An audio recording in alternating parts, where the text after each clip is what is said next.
Pares mengundang 6 mahasiswa untuk mengikuti program Sepakat Tidak Sepakat. Peserta akan mengambil bola putih jika sepakat dengan mosi yang dibacakan, dan mengambil bola pink jika tidak sepakat. Episode kali ini, peserta akan memperdebatkan tema pendidikan tinggi. Sepakat atau tidak sepakat? MBKM menurunkan kualitas akademik mahasiswa. 3, 2, 1. Oke, mungkin dari aku memilih nggak sepakat karena emang akademik ini nggak dilihat dari ikut MBKM-nya apa enggak gitu. Jadi mungkin kalau MBKM ini bisa dari menambah pengalaman mahasiswa itu nggak cuma dari perkuliahan aja gitu. Mungkin dari MBKM kan banyak ya, ada MPSIB, ISMA gitu. Jadi mungkin bisa disesuaikan sama individu mahasiswa masing-masing, kebutuhan untuk mengupgrade dirinya itu melalui MBKM yang apa gitu, misal ISMA ataupun MPSIB. Jadi menurut aku nggak menurunkan ke akademiknya sih gitu. Saya sepakat dengan pernyataan Mas Bara, tapi tidak sepakat dengan mosinya secara keseluruhan karena menurut saya akademik bisa ditinjau melalui dua, yaitu practice sama teori. Jadi kalau misalnya baik di teori belum tentu baik di practice, dan MBKM ini akan mengasah practice tersebut. Makanya menurut saya bukan malah menurunkan akademik, malah mengupgrade akademik tersebut. Ya, kalau menurut aku mungkin aku mau nambahin ya dari kedua teman kita.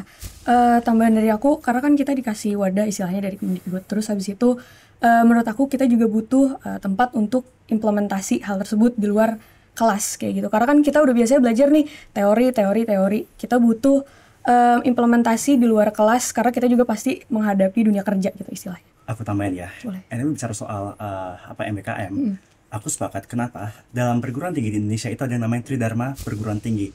Dan somehow MBKM itu semacam perangkat yang komplementer terhadap apa yang kita alami di kampus. Bukan berarti kita bicara mensubstitusikan, tetapi itu adalah komplementer. Teman-teman MBKM misalnya pertukaran pelajar, ataupun teman-teman ambil magang merdeka, dimanapun itu, teman-teman mendapatkan pelajaran dari luar sana. Teman-teman juga bisa langsung mengabdi ke masyarakat, misalnya dalam perusahaan atau CS yang teman-teman ikuti begitu.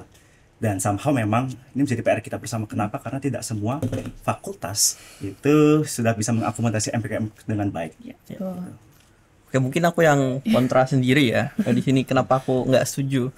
Karena mungkin kita harus membedakan yang mana itu pencapaian akademis atau kemampuan akademis dan kemampuan non akademis kayak pekerjaan begitu. Aku rasa bukan berarti MBKM itu buruk ya. Cuman menurutku ada beberapa hal yang dikorbankan gitu dalam praktik dan pengalamanku juga. Jadi kadang-kadang kalau kita ngomongin tentang akademik itu tentang pengembangan teori, pemahaman teori, bukan penerapan teorinya saat bekerja. Nah, itu udah berbeda lagi, dan itu sangat terjadi saat sebelumnya di kelas saya itu ada gap lah antara orang yang memilih untuk mengambil MBKM di semester 5 dan saat semester 6 itu dia kembali kampus, terasa ada perbedaan cara berpikirnya gitu. Jadi aku tadi sempat bilang ada gap teori ya antara mahasiswa yang ngambil MBKM dan tidak. Karena pas semester 5 kemarin itu kebetulan beberapa dari temanku itu ada yang mengambil MBKM daripada mengambil mata kuliah klasik. Menurutku itu cukup terasa ya pas semester 6 itu ada mata kuliah rencana penelitian itu kayak proposal gitu, dan mungkin mereka punya lebih banyak pengalaman praktik ya di luar. Cuman untuk tulisan kadang-kadang mereka masih harus nanya-nanya teori ke teman-teman mereka yang mengambil mata kuliah klasik. Aku rasa ini sih untuk posisi tidak sepakat ya. Aku juga tidak sepakat dengan beberapa argumen dari teman-teman yang tidak sepakat. Malah aku sepakat dengan kerangkanya Bara. Tapi mungkin kita harus memperketat dulu apa sih yang dimaksud dengan pencapaian akademik dan lain sebagainya tadi gitu kan. Karena agak ngalor ngidul, jadi kalau kita tidak punya bahasa atau definisi yang sama. Kalau bagiku, kerangka akademik itu indikatornya sederhana, IP gitu kan. Gimana cara kita ngebuktiin MBKM itu mempengaruhi positif atau negatif terhadap itu? Lihat aja gimana tren IP dari secara umum gitu ya, gimana teman-teman yang MBKM relatif terhadap teman-teman di jurusannya, dimana yang tidak ikut gitu kan. Nah, aku rasa sih ya, aku tidak sepakat karena yang pertama, kalau kita ngelihat untuk teman-teman yang ngambil MBKM gitu kan, terutama mungkin magang dan studi independen ya. Aku agak mungkin beda argumen untuk teman-teman ISMA, tapi untuk magang studi independen, karena yang aku tahu di beberapa atau banyak fakultas atau jurusan untuk mengambil hal tersebut itu kemungkinan besar harus linear dengan bidang studi yang dipilih, dan biasanya akan ada penilaian tambahan setelahnya. Jadi nggak serta-merta kita misalnya ikut magang kalau di tempatku ya, terus oke selesai lalai terus kita nggak dapat apa-apa. Di tempatku itu ada ujiannya lagi yang sama dengan mata kuliahnya, jadi itu bisa diuji pengetahuannya atau enggak. Jadi aku rasa perdebatan ini bisa selesai kalau kita bisa ngeliat data empirisnya. Mungkin itu aja. Izin menambahkan juga bahwa ya memang setiap prodi punya kebijakan berbeda-beda, tiap jurusan punya kebijakan berbeda-beda. Tetapi kemudian benar adanya bahwa tidak semua itu bisa dikonversi, tapi kemudian sudah menjadi tuntutan kita bersama dari tiap prodi, tiap jurusan untuk bisa mengakomodasi hal itu dalam kegiatan sistem akademis kita. Karena ya MPKM itu adalah hak kita sebagai mahasiswa yang diakomodasi oleh Kementerian Kemendikbud, dan kemudian adalah tugas dari tiap-tiap prodi juga untuk mengakomodasi bagaimana caranya agar pun nanti MPKM yang kita ambil, pun nanti MPKM yang kemudian kita peroleh nilainya itu bisa dikonversi ke tempat kita, di mana itu bisa menjadi, itu tadi termasuk ke standar empiris yang disebut sama Bang Anju tadi, itu soal yang namanya IPK gitu. Sepakat atau tidak sepakat? Pemberian makanan atau hadiah ke dosen penguji adalah budaya yang baik. 3, 2, 1.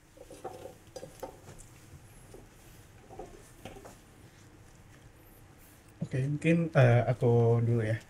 Kalau menurut aku sih budaya yang baik ya, karena memang dari aku sendiri memang tujuan untuk memberi dosen penguji itu memang sekedar untuk ucapan terima kasih gitu. Jadi memang tidak ada tujuan apa-apa, karena memang dosen penguji kan juga sudah meluangkan waktunya untuk datang gitu ya. Jadi memang budaya ini menurut aku ya itu memang baik-baik aja. Aku juga sepakat, karena menurut aku tapi balik lagi kapan untuk pemberian hadiah tersebut. Karena kalau misalnya di awal, misalnya kita akan membahas topik misalnya memberi ke dosen pembimbing skripsi, kalau misalnya kita memberi hadiah tersebut di awal, itu akan ditinjau sebagai kayak gratifikasi atau Moral hazard. Exactly. Jadi kayak kalau misalnya ingin memberi hadiah atau ucapan terima kasih, baiknya adalah selesainya kita dengan proses pembimbingan skripsi tersebut. Misalnya setelah graduation atau setelah dinyatakan lulus, seperti itu. Jadi menurut aku kalau misalnya kita memberi di awal itu karena ada banyak kendala, mungkin orang-orang bisa menyebutnya gratifikasi atau mungkin quote-unquote nyogok gitu loh, untuk memberi nilai kita yang lebih bagus, maka menurut aku lebih baik pas rasa terima kasih itu kita ungkapkan jika sudah memang berterima kasih atas jasa dosen tersebut dalam membantu kita. Kalau aku ya sederhana aja, kayaknya dosen pengujiku tidak akan merubah pendapat mereka karena aku kasih mereka makanan atau hadiah gitu aja. Kecuali ya mungkin dikasih Rolex 200 juta itu mungkin mau ya. Tapi kalau makanan doang kayaknya nggak bakal berubah deh. Oke, kalau dari aku nggak sepakat, karena aku sebenarnya ini 50-50 sih. Karena menurut aku ya sih bisa jadi buat berterima kasih. Cuman dalam cases yang lain ada kayak apa ya istilahnya, takutnya jadi turun-temurun ke adik tingkat kita. Mungkin mereka kondisi finansialnya gak kuat gitu istilahnya. Mereka gak punya kondisi finansial yang sebaik yang lain gitu untuk ngasih hadiah atau misalnya makanan gitu. Dan aku takutnya ini tuh ke bawahnya itu khawatir mereka membiasakan hal tersebut. Padahal kan menurut aku juga dari dosen pembimbing itu udah ada porsinya sendiri kayak gitu. Jadi udah ada istilahnya udah dapat porsinya sendiri, yaitu gaji gitu istilahnya. Nah terus menurut aku juga aku khawatirnya ini dibiasakan nanti ketika kita implementasi di dunia kerja dan lain-lain, itu menjadi jadi gratifikasi gitu. Kalau aku gitu sih, personal opinion aku. Aku juga tidak sepakat. Kenapa? Kita harus ingat bahwa dosen-dosen di Indonesia ini statusnya adalah pegawai negeri. Dan sebagai pegawai negeri tentu adalah haram hukumnya untuk menerima gratifikasi dalam bentuk apapun itu. Terkait terutama dengan profesinya sebagai seorang dosen, sebagai seorang penguji, sebagai seorang pembimbing. Tetapi kemudian 50-50 sebenarnya, kalau di luar forum itu tanpa ada maksud itu memberi untuk mendongkrak nilai atau kita nyebutnya standar deviasi ya, itu sebenarnya ya it's okay sebagai kita yang muda sowan ke yang tua, tapi jangan sampai itu ada sangkut pautnya sama kegiatan kita di akademik. Dan secara timing jauh lebih baik ya kalau kita sudah wisuda mungkin kita mau mengucapkan terima kasih, monggo. Tetapi kemudian yang perlu kita perhatikan juga adalah jangan sampai bahwa kemudian kita mencoba menormalisasi ini, yang justru menormalisasi bukanlah kita tapi malah dosennya sendiri gitu. Jadi ada semacam dosen ya kayak kadang waktu bimbingan disinggung, saya mau ini, saya mau itu, dan itu sayangnya teman-teman itu terjadi di beberapa universitas yang di daerah sana. Mohon maaf sebelumnya. Saya baru dengar banyak cerita dari teman saya dan mereka banyak cerita, wah aku kok disuruh bawa ini, aku disuruh bawa itu, terus tiba-tiba pas hari H, wah sidangnya dibatalin, dosen minta reschedule. Itu malah memberatkan diri kita sendiri juga ujung-ujungnya. Dan kemudian yang menormalisasi pada akhirnya bukan kita tetapi malah para pengajar, para didik juga. Benar-benar. Aku rasa juga yang perlu kita ingat ya, kalau kita ngomongin budaya, kita ngomongin dalam tataran yang luas gitu, nggak cuma individual gitu. Aku merasa itu baik, aku merasa itu, tapi budaya kan selalu mempunyai konsekuensi ini ya, apa istilahnya tuh kalau di buku PKM, hukuman sosial atau apa gitu zaman SD itu kan. Ya jelas kita kalau nggak ngasih juga nggak bakal dihukum kampus gitu kan, ada sanksi sosialnya, ada sanksi budayanya segala macam, kok dia begini lah dan sebagainya.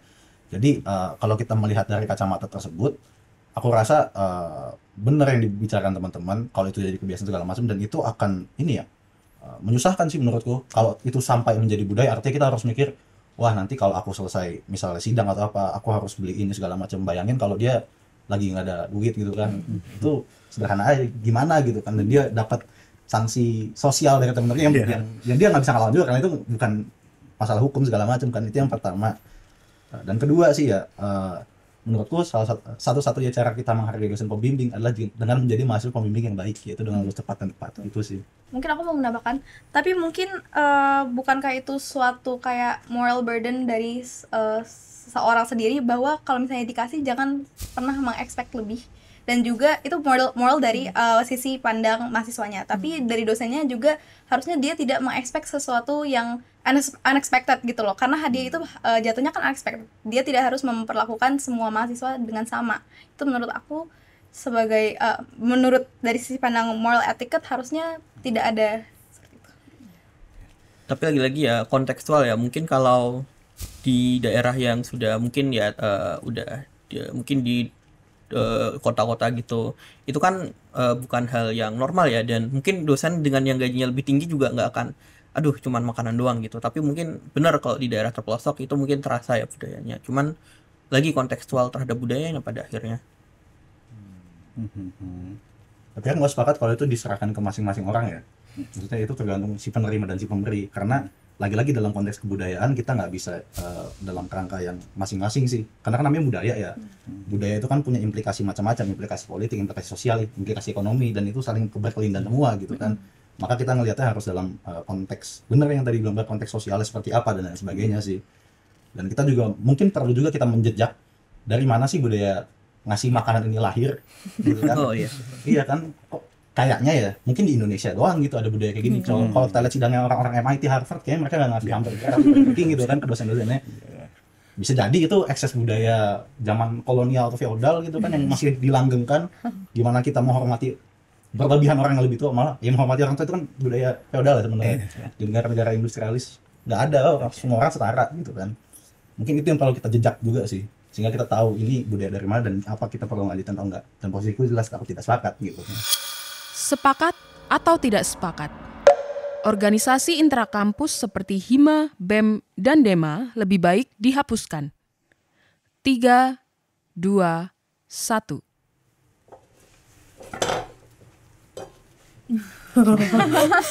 Gimana dong? Oke, mungkin aku boleh ya. Mungkin kalau aku jawab pribadi ya, aku tumbuh itu salah satunya lewat ya organisasi mahasiswa gitu, mungkin Hima, Dema, BEM, dan yang dari luar kampus juga mungkin kayak gitu. Beda dengan magang, mungkin ada teman-teman yang argumen ya magang lebih berguna atau gimana. Cuman kalau di organisasi gitu ya, nggak ada ekspektasi yang berlebih gitu dari atasan gitu. Kalau kita salah ya nggak apa-apa salah gitu. Aku rasa itu tidak bisa diberikan oleh tempat magang atau ruang-ruang lain ya di situ mungkin.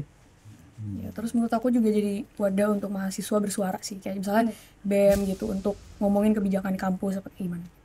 Iya, aku juga setuju karena menurut aku organisasi organisasi Intrakampus. intrakampus itu juga build character bagi mahasiswa masing-masing dan juga menjadi wadah aspirasi bagi mahasiswa, dan juga menurut aku itu juga memperkenalkan mahasiswa kepada politik kampus dan awareness terhadap masyarakat kecil ataupun ya usi-usi yang lagi up gitu. Oke, mungkin aku nggak sepakat karena emang aku sendiri juga udah bergabung dalam organisasi di kampus. Dari aku nggak sepakat dihapuskan karena emang itu menjadi tempat atau wadah untuk aku berkembang di sana, karena di samping nambah relasi dan juga kehidupan sosial gitu ya. Mungkin kalau di organisasi gitu kan ada rapat-rapat gitu ya, mungkin itu juga dalam bentuk bonding gitu ya dari diri sendiri gitu. Mungkin habis rapat gitu kan bisa geser kemana gitu ya, mungkin ke kafe-kafe gitu. Jadi dari aku itu sangat penting dalam kalau aku sendiri itu bentuk kehidupan sosialku gitu. Gitu. Aku juga tidak sepakat, sama seperti teman-teman yang lain. Saya lahir dari rahim organisasi mahasiswa. Saya ikutan BEM, 2 BEM. Saya juga ikutan hima di prodi saya juga. Dan saya belajar apa yang membedakan kemudian organisasi mahasiswa ini kemudian dengan magang, kemudian dengan tempat lain juga. Itu adalah rasa internalnya itu sendiri, kekeluarganya itu sendiri. Sewaktu kita datang ke kampus, maka keluarga pertama yang akan menyambut kita adalah mereka-mereka yang dari internal, himpunan misalnya. Tapi kemudian bisa dibilang kenapa itu sangat penting, karena mereka menjadi rumah pertama kita, tempat kita untuk menyiapkan diri kita, kawah candera di muka kita untuk kemudian terjun ke masyarakat, misalnya ke magang, misalnya ke tempat lain. Dan bicara mungkin kalau ada argumen yang berkembang sekarang perihal bahwa organisasi mahasiswa itu kurang. Contoh, karena misalnya ada yang bilang kayak misalnya politik, ditunggangi politik atau apapun kepentingannya itu menjadi PR kita untuk memformulasikan ulang tujuan arah gerak dari organisasi mahasiswa itu, agar pertama-tama dan paling utama adalah untuk mahasiswa itu sendiri, bukan untuk yang luar, karena namanya sendiri adalah intra kan, untuk kita sendiri, dari kita, oleh kita, untuk kita. Tapi kemudian kalau bisa tambahnya juga untuk masyarakat sekitar kita. Tapi aku rasa kita harus mulai dari definisi sama lagi soal ormawa, karena ormawa itu luas banget nggak sih? Kayak kita bisa ngomong misalnya kayak BEM, DEMA, himpunan. Kita bisa ngomongin organisasi yang fokusnya mungkin pada riset-riset. Kita bisa ngomongin organisasi fokus advokasi. Ini ormawa yang mana nih gitu kan?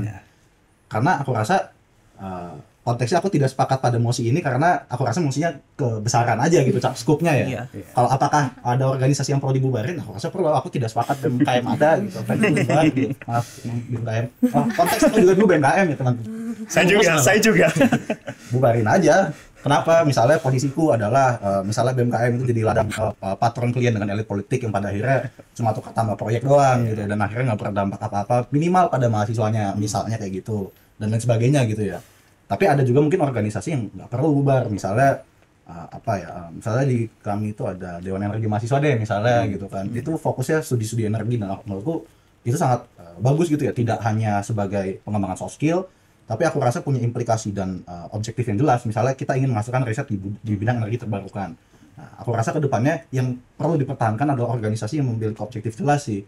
Karena makin kesini aku rasa banyak yang mulai tidak menarik lagi karena objektifnya sudah nggak jelas, karena justru jadi kawah candra di muka. Ini semuanya mau coba diambil, akhirnya nggak ada yang didapat sama sekali ya kan. Itu kan yang banyak terjadi di organisasi. Orang magang kayak gitu kan. Kalau tujuannya mau dapat CV gitu kan zaman sekarang. Mereka di kontekstual aja sih menurutku.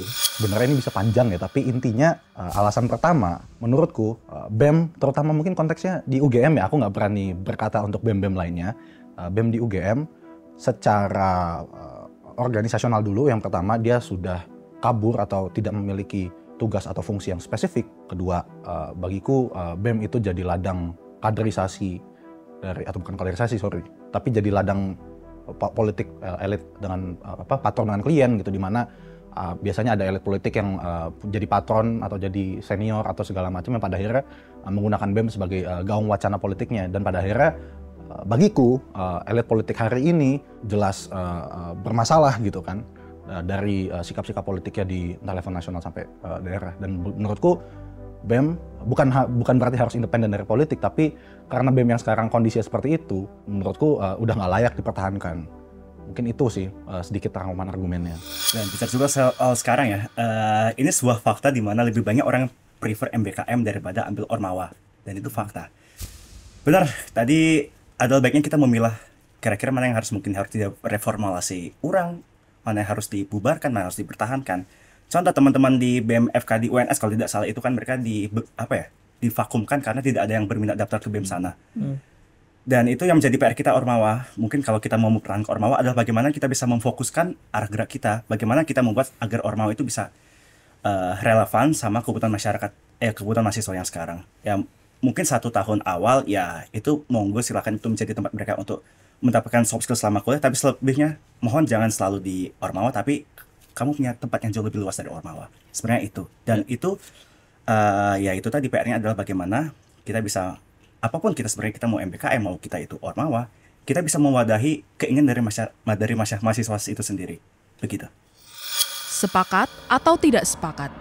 Student loan diperlukan untuk membantu mahasiswa tidak mampu membayar kuliah. 3, 2, 1. Wah. Oke, mungkin aku yang beda sendiri ya. Oke, dari pandanganku sendiri sepakat ya, karena emang itu merupakan salah satu media untuk membantu mahasiswa gitu ya. Karena kan memang kalau namanya bantuan gitu kan memang harus diperlukan ya, karena kita juga nggak tahu kemampuan mahasiswa itu untuk misal membayar UKT gitu. Jadi mungkin aku rasa perlu sih gitu. Sebelumnya aku sepakat karena emang student loan ini merupakan salah satu media untuk mahasiswa, istilahnya peminjaman gitu ya, karena orang istilahnya yang kurang mampu dalam hal ekonomi itu bisa memanfaatkan media tersebut gitu. Jadi mungkin masalah pengembaliannya itu tergantung masing-masing mahasiswa ya, karena memang pada kenyataannya pun juga masih ada yang membutuhkan student loan itu. Tapi bukankah Oke. Tapi bukankah itu kayak menurut aku ya itu lumayan shift the narrative itu untuk pertanggungjawaban mahasiswa, sedangkan menurut aku Government of Indonesia punya tanggung jawab untuk memberi pendidikan tinggi yang baik kepada generasi muda kita dengan cost yang low gitu. Karena juga ya menurut aku kalau misalnya mempersangkutkan student loan itu malah akan menjadinya kan jatuhnya pinjaman ya, jadi akan harus ada dibalikan, dan menurut aku malah menyusahkan mahasiswa itu sendiri. Kalau aku malah justru ngelihatnya kayak gini. Pertama ya, kita lihat empirisnya aja. Di Amerika itu sekarang student loan itu menjadi debat paling sengit di sana. Salah satu di parlemennya tuh paling sengit adalah debat tentang student loan. Harus dimaafkan atau enggak, harus ada loan forgiveness atau tidak gitu. Dan itu merobek negara kita. Jadi menurutku secara struktural prakteknya itu cukup berbahaya gitu. Terus kedua, kalau dari aku pribadi sendiri ya, coba kita lihat edukasi itu sebagai investasi gitu. Nah, kalau kamu ambil student loan, kamu mendapatkan pendidikan, expect-nya apa? Itu bisa memberikan sesuatu yang lebih besar. Kamu terjamin dapat pekerjaan. Aku sekarang confident bilang bahwa masuk S1 itu bukan menjadi jaminan bahwa kita bakal mendapat pekerjaan yang bagus begitu. Jadi justru itu bisa menjadi kalau diangsur gitu malah bisa, kecuali kita punya jaminan bahwa nanti kita dapat pekerjaan yang lebih bagus, itu bisa menjadi malinvestasi, jadi buruk gitu. Mungkin pendidikan itu investasi ya, tapi menurutku khususnya tuh untuk pendidikan tinggi gitu ya, yang lebih kayak investasi. Kenapa? Karena pendidikan tinggi itu bisa bukan hanya untuk mengajarkan kita untuk bekerja atau mencari pencaharian hidup untuk kita, tetapi juga untuk mengedepankan ilmu pengetahuan, mengedepankan inovasi, membuat sesuatu yang baru. Mungkin ini kontroversial ya, tapi menurutku nggak semua orang itu harus masuk perkuliahan atau perguruan tinggi. Karena ya memang kita itu kalau ingin masuk perguruan tinggi itu ya untuk mengedepankan ilmu, bukan untuk simply mencari pekerjaan gitu. Untuk kayak gitu cukup sebenarnya mungkin kita bisa lulus SMA aja. Menurutku ketika kita sudah menyelesaikan 12 tahun pendidikan, kita harus bisa hidup sendiri lah, itu intinya begitu. Jadi nggak perlu kita sampai 16 tahun, mungkin ditambah 4 tahun lagi kan perguruan tinggi. Maksudnya itu adalah waktu hidup yang panjang untuk masuk dalam edukasi dan kampus. Kita juga harus punya pengalaman di dunia luar, nggak cuma hanya di dalam pendidikan doang. Aku juga berkaca dari kasusnya US gitu kan, karena kalau dilihat dari US sendiri, aku melihat justru mereka terbebaninya tuh di akhir gitu. Gimana caranya mereka melunasi si student loan-nya ini instead of just istilahnya bekerja untuk menafkahi diri gitu, malah akhirnya gimana sih caranya ngelunasin si student loan kayak gitu sih. Aku berkaca dari kasus US kayak gitu. Karena aku melihat studi kasus di Amerika, di US sana, itu juga menjadi perdebatan. Dan yang jadi masalah adalah anak-anak istilahnya yang baru lulus S1 gitu, atau misalnya baru lulus kuliah, dia bukannya fokus terhadap istilahnya hidupnya dia ke depan, tapi malah terbebani oleh masalah student loan itu gitu. Jadi terbebani oleh masalah utang tersebut gitu. Apalagi kalau misalnya ada bunganya ya. Karena kalau misalnya ada bunganya berarti makin lama makin besar gitu, semakin ditunda semakin besar kayak gitu sih. Oke, menurut aku beda ya, karena emang culture atau budaya Amerika dan Indonesia berbeda gitu. Mungkin di Amerika gitu bisa diterapkan karena memang sudah tertanam di diri mahasiswa karena memiliki tanggung jawab di student loan itu. Jadi kalau di Indonesia menurut aku masih belum bisa diterapkan sama persis kayak gitu sih. Dan bicara soal di US juga, kita tahu ya, interest rate-nya juga gila-gilaan kalau di sana. Dan somehow, ya kita semua tahu pemerintah akhir-akhir ini ada salah satu PTN terkemuka yang mau mencoba meng-apply student loan. Dan sebenarnya UGM pun juga sebenarnya ada sebenarnya mekanisme itu. Maybe. Yes. Buat Saya nggak usah sebut vendornya ya BTW ya. Tapi yang jelas, kalau kemudian di Indonesia ada student loan, artinya adalah kita gagal memenuhi salah satu amanah dalam UUD kita, mencerdaskan kehidupan bangsa. Kita mau mencerdaskan kehidupan bangsa, tetapi kemudian banyak yang nggak bisa apply, ya harusnya mereka coba bidik misi. Tetapi nggak ada yang tahu apa yang terjadi dengan perekonomian teman-teman mahasiswa di pertengahan perkuliahan. Makanya itu kemudian harusnya ada mekanisme banding UKT ya, yang sayangnya hingga per hari ini dipersulit. Dan justru sama pihak-pihak perguruan tinggi malah dialokasikan buat sistem student loan. Begitu. Dan yang jelas ya student loan itu harus dibilang kalau untuk sistem pendidikan kita yang sedemikian rupa, ya itu tentunya bukanlah hal yang baik karena kita menghalangi anak-anak kita untuk bisa meng-apply pendidikan yang setinggi-tingginya. Pun juga mekanismenya berbeda dengan US di mana kita melunasi itu jadinya pada waktu kita berkuliah kita sambil melunasi student loan itu dan dengan interest rate yang sama gilanya gitu juga. Begitu. Dan juga kalau bicara dengan bagaimana kita mengakomodir cara kita untuk bisa mendapatkan UKT yang itu ada sebenarnya. Ini kembali lagi ke masalah subsidi dari pemerintah juga. Tidak mungkin kemudian universitas itu menaikkan UKT dari masing-masing mahasiswa kalau bukan karena subsidinya dipotong. Apalagi perguruan tinggi yang sudah sistemnya PTNBH, bukan PTNBLU lagi. Begitu. Sepakat atau tidak sepakat? Anggaran ISMA lebih baik dialihkan untuk menambah alokasi beasiswa mahasiswa miskin. gampang. 3, 2, 1. Ayo. Aduh. Kenapa ganti? It's okay. Siapa nih? Oke. Oke, Wardi dulu deh. Iya, Wardi sepakat. dulu.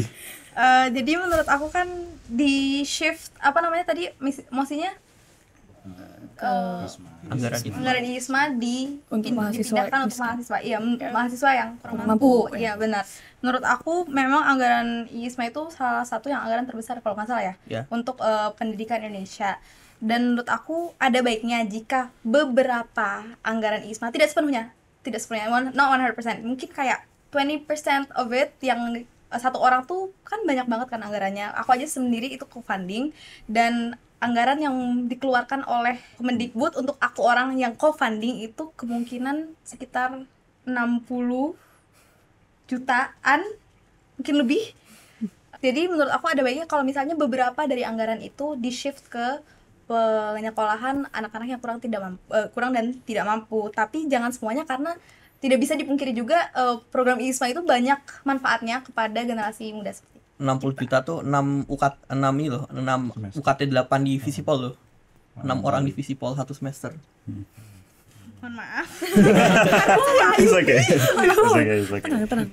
Kalau aku sendiri karena mosinya kan mengalokasikan dana untuk yang kurang mampu ya. Tapi kalau misalnya mosinya adalah mengalokasikan dana untuk apa ya istilahnya di daerah apa tuh yang jauh itu 3T itu aku mungkin bakal ganti ke sepakat gitu. Kenapa aku bilang tidak sepakat? Karena juga sekarang kan ada skema jalur afirmasi ya kalau nggak salah gitu. Jadi menurut aku tuh you still have the chance kayak gitu.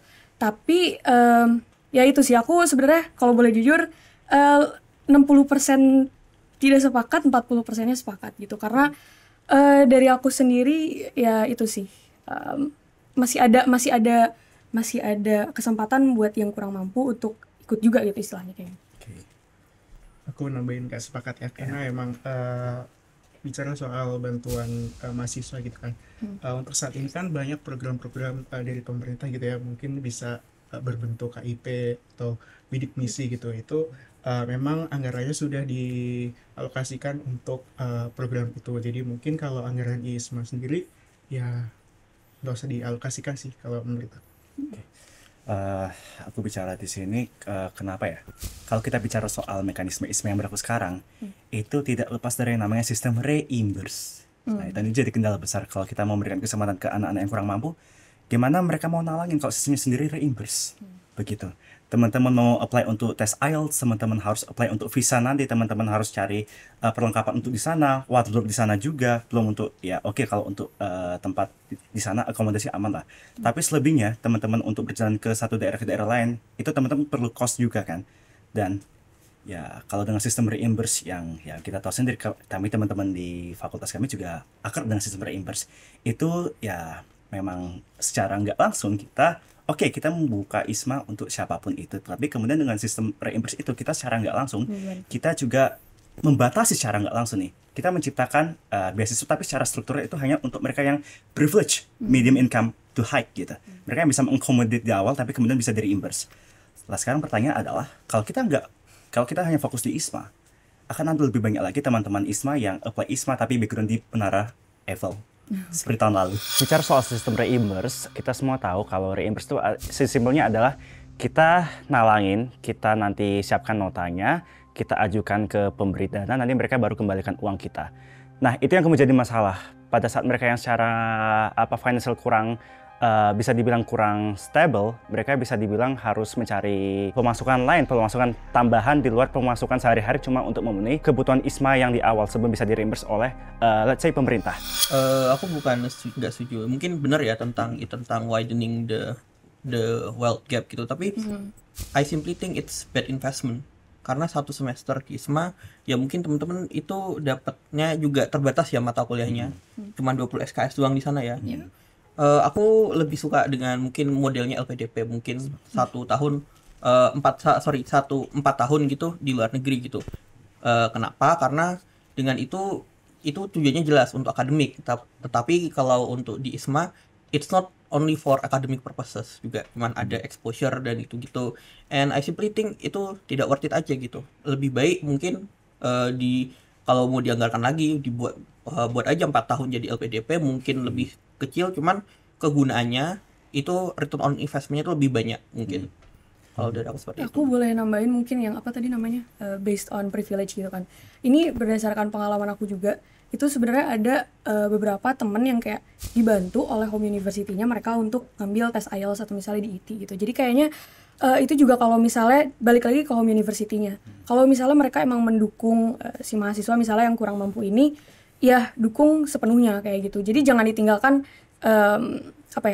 setengah gitu. Jadi menurut aku juga dari universitas kalau misalnya mereka mendukung si mahasiswa untuk ikut ISMA ya dukung gitu. Maksudnya kalau udah tahu nih dia nggak mampu, berarti harusnya ada kebijakan untuk itu gitu. Misalnya bisa jadi sistem di dalamnya ada kebijakan top 5 kayak misalnya di IT prediction score kamu mendapatkan beasiswa gitu. Kan itu istilahnya juga membantu gitu.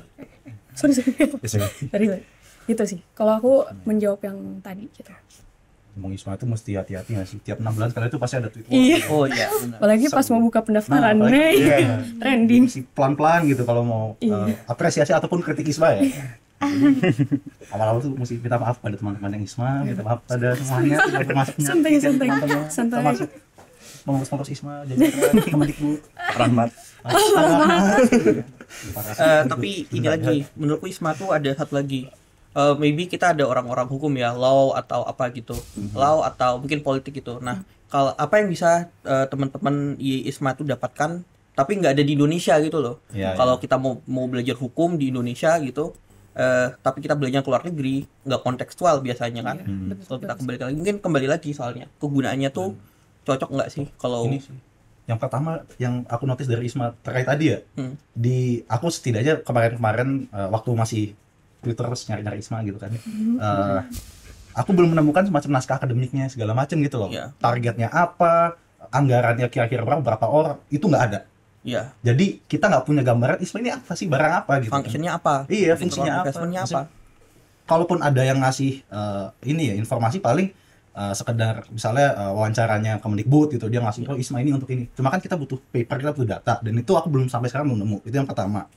Targetnya menurutku nggak jelas. Kalau ngomongin soal apa ya, bukan kepada individu pengikut ISMA-nya ya, tapi buat negara, buat bangsa, negara, republik alay itu apa untungnya, karena itu cuma bisa dibuktiin 10 tahun lagi. Tapi harusnya kayak gitu tuh harus udah ada papernya dulu, setidaknya punya pembacaan kan. Ini kira-kira gimana? Karena di beberapa program serupa, misal di Brasil gitu ya, aku pernah baca papernya, pernah ada programnya mirip dan gagal.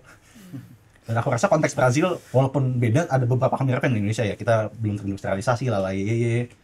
Jadi penyerapan tenaga kerja nggak bisa. Apalagi program ISMA itu cuma 1 semester, dan aku rasa untuk mendapatkan ilmu baru, apalagi bukan di bidang yang kita fokus di studi kita sebelumnya ya, nggak dapet sih kalau dari sisi penelitian dan ilmu pengetahuan ya. Jadi narasinya kan pada akhirnya terbatas pada masalah soft power, kultural, geopolitik mungkin. Cuma ayolah, bikin channel YouTube. Aku mau nambahin yang objektif itu sih. Apa namanya? Tujuannya dari si program itu. Aku sebagai salah satu URD juga aku merasa kayak, aku bakal tahu objektif tujuan dari si program ini adalah setelah aku benar-benar ikut, dan juga setelah aku ikut sosialisasi gitu istilahnya. Jadi understandable buat seseorang mempertanyakan hal tersebut, karena dari ISMA-nya sendiri istilahnya ya benar gak ada secara papernya gitu untuk menunjukkan ke orang-orang ini loh sebenarnya tujuannya seperti ini gitu. Terus anggarannya sekian tuh kayak gimana gitu. Istilahnya menurut aku sendiri sih masih perlu dikembangkan secara programnya gitu, kejelasannya juga. Karena kan kalau misalnya sebenarnya kan menurut aku diskursus ini juga muncul karena tiba-tiba muncul gak ada kejelasan gitu. Ini program arahnya kemana sih kayak gitu. Dan juga mungkin ada beberapa istilahnya wordy yang tidak menggambarkan dia itu wordy gitu kan, yang menjadi istilahnya diskursus di mana-mana kayak gitu. Sepakat atau tidak sepakat? Perguruan tinggi boleh menarik uang pangkal dari mahasiswa untuk meningkatkan layanan pendidikan. 3, 2, 1.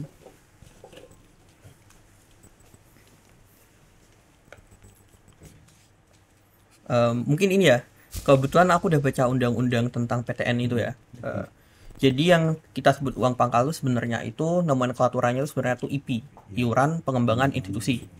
Nah, menurutku IP kalau dia itu targetnya benar, yaitu hanya orang-orang yang able lah, bisa intinya dari kelas-kelas ekonomi yang mampu, ya menurutku ada baiknya dia menyumbangkan untuk pengembangan iuran gitu. Iuran untuk mengembangkan institusi, bukan cuman untuk edukasi mereka, tetapi untuk juga meningkatkan atau mengedepankan ilmu yang sudah ada gitu. Cost itu harusnya dibebankan ke orang-orang yang lebih mampu daripada yang tidak mampu. Menurutku nggak apa-apa, sah-sah aja, asalkan targetnya benar gitu. Udah di cover sih sama. Iya udah di cover. Singkat banget, jelas. Sebenarnya nyambung ke hal ini sih. Oke, seandainya memang penerapan uang pangkal itu adalah tepat sasarannya, memang baik adanya, atau juga bisa menambah-nambah income buat perguruan tinggi juga. Tetapi sekarang realitanya adalah banyak dari mereka yang dari UKT-nya saja pun tidak tepat sasaran, pun uang pangkalnya juga tidak tepat sasaran. Dan sekarang makin banyak lagi perguruan tinggi, aku sebut merek ya, UGM, yang tidak ada uang pangkal, tiba-tiba ada SPI, atau bahasa halusnya itu SPI, tapi bahasa kasarnya uang pangkal gitu. Dan itu yang terjadi sekarang ini. Dan kenapa itu terjadi? Itu ada kaitan juga dengan sistem PTNBH yang yaitu perguruan tinggi negeri berbadan hukum dan itu mau nggak mau ya pemerintah menuntut agar masing-masing PTN mencari penghasilannya sendiri untuk memenuhi kebutuhan mereka sendiri dengan ekspektasi yang meningkat, dengan ego dan juga keinginan untuk mengembangkan kapasitas yang meningkat ya itu mau nggak mau ya universitas kemudian memutar otak maksudnya bagaimana mereka harus bisa mendapatkan pemasukan. Dan yang terjadi sekarang ini adalah mereka lebih condong membebankan itu kepada mahasiswanya sendiri melalui apa? Uang pangkat yang meningkat, lalu juga tadi pada saat mereka nggak bisa memenuhi kebutuhan untuk apa UKT juga mereka pakai student loan juga. Dan bicara soal uang pangkal ya sebaiknya jika memang dilakukan peninjauan ulang perihal bagaimana kita menetapkan besaran uang pangkal, siapa-siapa mereka yang kemudian mendapatkan uang pangkal, bukan semacam kayak kita asal tembak nih. Yang terjadi sekarang adalah mereka yang misalnya ikutan ujian mandiri itu uang pangkalnya lebih gede misalnya, kan itu yang terjadi sekarang ini. Maksudku adalah kita mencoba melakukan peninjauan ulang siapa yang sekiranya bisa, siapa yang tidak. Dan kata kuncinya adalah ini, jangan sampai pendidikan tinggi menjadi ladang untuk neoliberalisasi. Kalau menurut gue sederhana aja sih, uang pangkal tuh nggak cukup buat pengembangan layanan segala macam. Karena sebenarnya pertama pengembangan layanan dan lain sebagainya, infrastruktur lalai itu udah termasuk dalam hitungan UKT, itu ada di undang-undang Permen 20 bisa dicari lah, pokoknya ngomongin masalah UKT itu ada detailnya di lampirannya, berapa misalnya dibutuh apa dikali berapa persen, ambil berapa persen, itu udah ada hitungannya semua. Nah, yang aku sepakat kenapa tidak perlu adalah karena aku rasa kalau penerapannya pun setengah-setengah dia nggak akan kemana-mana juga. Maksudnya kalau dibilang efektif, apakah menggunakan uang pangkal akan efektif untuk meningkatkan layanan? Menurutku tidak, karena kebutuhan kita untuk peningkatan layanan itu mahal sekali dan bahkan dia harus uang pangkal ya. UKT aja aku rasa kurang. Misalnya kampus disuruh nyari duit nih, nyari duit sendiri, oke, kemungkinan paling besar tendensinya dilihat dari PTNBH ya konteksnya. Kalau swasta lain lagi nanti. PTNBH itu adalah untuk lewat UKT atau uang pangkal atau apapun itulah, pokoknya dari mahasiswa itu paling pol. UI, ITB, UGM 1 tahun 1 T, TMS sekitar 1 T, sepertiga dari total pemasukan, dan itu kurang. Jadi alternatifnya apa Bang? Alternatif ya, aku rasa pelan-pelan selain kerjasama, ini masalah peningkatan ini ya layanan ya, kerjasama dengan terutama institusi luar negeri ya, karena untuk riset di sini sangat kurang fasilitasnya. Jadi nggak bisa kalau fokus ya adalah peningkatan layanan untuk riset misalnya. Yang pertama aku rasa peningkatan program kerjasama dan bukan kayak ISMA tapi kayak orang dikirim kayak LPDP tapi nggak usah balik, itu sangat efektif ketimbang harus naikin untuk riset di kampus sendiri gitu. Karena sejauh ini ekosistem riset kita di Indonesia itu buruk, ya, atau jelek atau kurang baik bahasa halusnya gitu. Nah kalau orang mau riset di sini nggak bisa, disuruh keluar negeri, disuruh balik lagi ke sini, jadi ujungnya nggak berkembang kita nggak ada barangnya, dia juga pulang nggak bisa mengimplementasikan pengetahuannya. Dia aku rasa kalau kita ngikuti banyak strategi negara ya, terutama China di era akhir abad 20 mereka kan ngirimin banyak-banyak diaspora, terus udah biarinnya di sana gitu. Nanti mereka juga sambil mengembangkan kapasitas domestiknya, sambil di sana udah biarin mereka dapat pengetahuan, tapi tetap bangun relasinya. Itu mungkin pertama. Kedua adalah ini sih menurutku kita perlu juga jelas kemana arah pendidikan gitu, karena 46% orang itu udah dapat S1 terus D3 segala macam gitu total ya. Kalau mungkin S1 mungkin cuma 10% lah itu. Ya, apa gitu. Yang jadi problem kan sekarang adalah pendidikan tinggi berkualitas ya, yang itu bahkan pakai sistem QS aja yang kita ngikutin atau sistem ranking internasional kita belum bisa. Paling itu sistem mereka kita belum sampai. Aku rasa fokus pengentasan ini aja sih, birokratisasi dibuang, kerjasama dengan perusahaan, aku sepakat. Liberalisasi dong? Enggak, karena gini, kerjasama dengan perusahaan, ini terutama karena aku bias teknik banget sih ya. Perusahaan tuh biasa punya mesin nih, terus mereka dibanding mereka disuruh jual atau dibuang kemana, mending mereka kasih ke kampus karena itu lebih ngurangin duit buat mereka keluar gitu kan. Dan aku rasa itu yang belum banyak sih. Kita belum coba eksplorasi itu lebih lanjut sejauh ini karena kita masih fokus beberapa kali ya untuk beli alat sendiri dan lain sebagainya. Dan aku rasa itu perlu wacana ini perlu dikentangin dulu gitu loh. Dan ketiga aku rasa mau nggak mau dana dari negara sih. Itu kuncinya ya. Kita misalnya mau beli atau mau bangun sesuatu itu biayanya berapa M, berapa T, dan ngarep itu dari uang pangkal nggak efektif gitu kan. Sebenarnya kata kuncinya itu soal tadi loh, partisipasi anggaran dari negara itu lagi loh. Yang kemudian setelah jadi PTNBH kemudian berkurang drastis nih. Ya management. Yes, dan itu yang mungkin kata kuncinya itu sih Bang. Lebih ke gimana cara kita bisa give more from the government to the university at all gitu daripada kita yang jadi ininya. Cuman takutnya kalau ini kan tadi advokasinya dari pemerintah ya. Pemerintah anggarannya naik terus. Tapi takutnya malinvestasi nggak sih? Justru dengan kenaikan anggaran pemerintah, jangan-jangan kita tuh malah kebanyakan sarjana sekarang tadi udah bilangin sarjana kebanyakan resikonya yang diambil pemerintah semua nanti anggaran terlalu tinggi, inflasi ya sama aja. Menurutku ya harus ada ini sih pemerataan resiko di sana. Salah satunya ya lewat UKT, lewat ini orang-orang yang mampu harusnya bisa menyumbang lewat iuran pengembangan institusi itu salah satu ini loh risk managementnya loh. Sepakat atau tidak sepakat? Mahasiswa bidik misi dilarang menggunakan barang-barang branded seperti iPhone. 3, 2, 1. Wah, aku sendiri nih. Kalau dari aku, sebenarnya aku sepakat karena itu untuk mencegah adanya istilahnya apa tuh namanya lagi mencegah untuk yang namanya ada gap antar middle class, lower class juga middle to high lah dan lain-lain kayak gitu. Jadi menurut aku kalau misalnya udah ngambil beasiswa bidik misi nih, menurutku lebih baik menggunakan secara sepenuhnya untuk yang diperuntukkan gitu, misalnya untuk biaya kuliah lah atau kayak gimana.